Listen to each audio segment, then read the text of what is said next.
మనకానంద సంతోషములు కలుగజేయు ప్రభువైన యేసుక్రీస్తు నామమున ప్రతి ఒక్కరికి శుభములండి.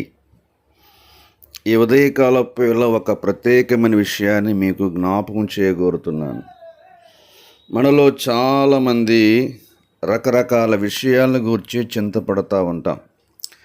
చదువును గురించి, ఉద్యోగాన్ని గురించి, వ్యాపారాన్ని గురించి, వ్యవసాయమును గురించి, వివాహం అవుతుందో కాదో, ఉద్యోగం వస్తుందో రాదో, పంటలు పండుతాయో లేదో, నాకున్న అనారోగ్యం పోతుందో లేదో, ఏమి త్రిందుమో, ఏమి త్రాగుదమో, ఏమి ధరించుకుందుమో అన్నట్లుగా చాలామంది చింతపడుతూ బహుగా వేదన పడుతున్నారు. తద్వారా మానసికంగా, శారీరకంగా, ఆర్థికంగా చితికిపోతూ ఉన్నారు.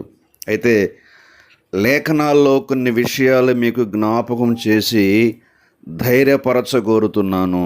అందులో మొట్టమొదటి మాట పేతురు రాసిన మొదటి పత్రిక 5:7 ఇలా ఉంటుంది.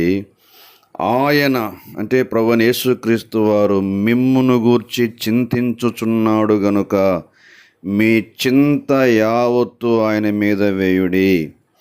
చింతించుచున్నాడు అనే మాట దగ్గర లక్ష్యము చేయుచున్నాడు. బహుశా వేరెవరు నీ విషయంలో లక్ష్యం చేయకపోయినా, ఆలోచించకపోయినా, నిన్ను గురించి ఆలోచించేవాడు, లక్ష్యం చేసేవాడు ఉన్నాడు. మనమేం చేయాలంటే మౌనంగా ఆయన మీద వేయటమే. అలాగే కీర్తన 55:22 ఉంటుంది. నీ భారము యెహోవా మీద మోపుము, ఆయనే నిన్ను ఆదుకును, నీతిమంతులను ఆయన ఎన్నడూ కదలనీయడు. మరొక మాట యెషయా గ్రంథం 26:3 ఉంటుంది. ఎవని మనస్సు నీ మీద ఆనుకునునో వానిని పూర్ణ శాంతి గలవానిగా కాపాడదువు, ఏలయనగా అతడు నీ యందు విశ్వాసముంచి ఉన్నాడు. ప్రియమైన సహోదరి సహోదరులారా, ఈ భారాన్ని మన మీద వేసుకుంటే చితికిపోతాం, చిక్కిపోతాం, చిక్కిపోతాం.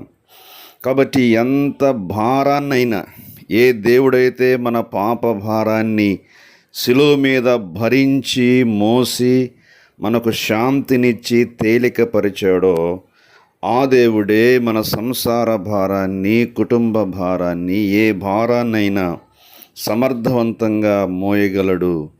ఆయన మీద వేద్దాం, ఆయన మీద ఆనుకుందాం.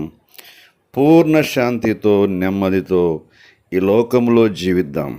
చింత చితికి చేర్చును అంటారండి.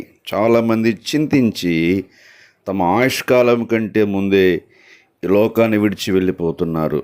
నా ప్రియమైన సహోదరి సహోదరులారా, ఇంత గొప్ప ప్రభు మనకుండగా చింతించనేలా? మనము చింతించి సమస్యకు పరిష్కారం చేయగలమా? చేయలేం కదా.